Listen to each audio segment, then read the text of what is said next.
hope that everybody has been staying safe. I know it's been a while that I haven't recorded with the quarantine and all. Um, I think this time was very necessary. I know cities are starting to open back up. I think this time was very necessary for people to take a moment to just find themselves, take a break, just pause and get centered. I think that that's what this time was about. I'm glad it happened. I know it sucked if you weren't an essential worker. This time was very, very, very detrimental. We have bills, we have responsibilities, we have things that, we need to pay. And I hope that, everyone is able to play catch up and everyone is able to take care of their responsibilities. This video, I want to just share my thoughts on the Ahmad Arbery shooting. It's definitely a question of moral code. It was a really, really, really, really unfortunate situation, as to which an innocent black man just was attacked. He was basically confronted by this father and son out in Hinesville, Georgia, and shortly after he was shot down. So there aren't many details around it. There isn't much of a backstory. However, it's just really unfortunate and it's just really sad. And the main question is why. Why is it that we can't just walk? We can't just sell CDs. We can't just speak our minds. And, we can't just exist without there being some sort of hate displayed. But there's definitely a question of moral code here. I challenge the notion that racism is dead or racism no longer exists. And I challenge the idea or a lot of statements that people make about, racial progress, as far as African Americans, oh, you guys had a black president. Oh, when once we start to see black people empowering police chiefs and, the first black valedictorian of a prestigious university, all of these things, it's I feel like they get promoted to give the air or provide the air that racism is non-existent. And when you look at something so innocent as a black man jogging down the street in his community, it proves that it's not. Once again, very sad and unfortunate situation. My heart goes out to the family. My question is, why did it take so long? I also question the intentions behind or lack thereof, excuse me, behind the arrest, because he got shot in February. Pretty sure his family has had a service for him. And the grieving has indeed started, and it's been for some time now. And here we are in May of 2020, and an arrest is just happening. And it's questionable because with the surface of the video came the arrest. And with the surface of the video, not only came an arrest, but it also came the threats of the videographer's life, or the man that captured the shooting on video.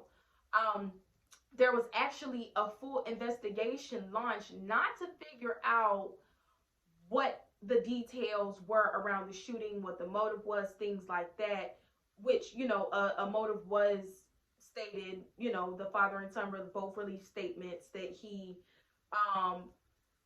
resembled a black man that was around the community burglarizing abandoned homes, and they acted within, Georgia law. But there was a full investigation to find out where the video had come from. And, it's like, does it really matter where the video came from if we're looking at a live homicide? Very interesting. And it's interesting that this much effort was being put into the source of the video versus unarguably the content itself. And like I said, I constantly challenge the notion that racial progress is being made and racial progress is stomping out racism completely, because it's not. You know, no matter how many black people we have in office, no matter how many people that we have that are, pushing for a change in our communities for, colored people, there seems to still be an outnumbering of the amount of love that we're getting. It seems that we're outnumbered in the love department. It seems that we're outnumbered in the support department. And it seems that we aren't being praised, and we're not experiencing the amount of progress that we should be. So the whole situation is really unfortunate. Once again, this just is a video of my thoughts. It's a really, really unfortunate situation. Do I definitely think that it had something to do with race? Absolutely. Without a shadow of a doubt. And we can go into the trajectory of which this man ran and come up with a completely different rationale for it. But that's what it came down to. Um, that's what it came down to. Rest in peace to him. Once again, my heart goes out to the family. It's a really, really sad situation, and the fact that it's taken so long for an arrest to even happen almost makes me feel like there was no intentions on an arrest being made in the first place.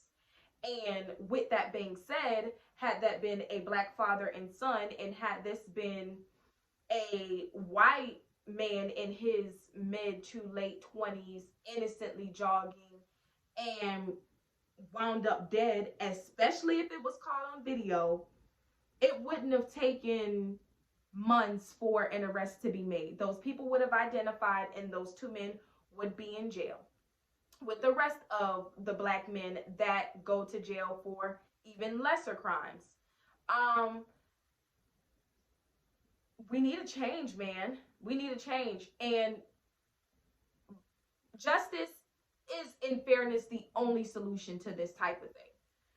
But we obviously know that the justice system has a knack for not rallying around colored people, but we just have to constantly push toward that mark. We have to constantly voice the facts. We have to talk about these things, and we have to demand for that change. It's interesting that we see people, protesting for reopening of gyms and establishments, and think that the quarantine against a very serious virus is a dumb idea. But none of these people are protesting for what's right.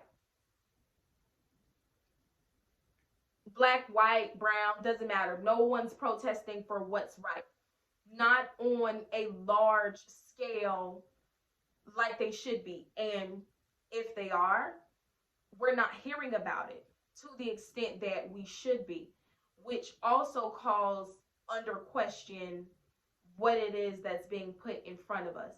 But that's a whole nother conversation, for another day. But the only solution to his death, to ease that family, is justice. Not lock them away and then let them back out, or they were arrested, because I do remember the family saying that they were pushing for an arrest. But these people not only need to be arrested, they need to be charged, and they need to do sentences in the same comparison that you would sentence anyone else that is not Caucasian. And that's my word. I hope everyone is staying safe. To the unfortunate deaths to COVID-19, may you rest in peace. To the essential workers, thank you, thank you, thank you. And to everyone else, whether you feel like it's propaganda or not, please, please stay safe.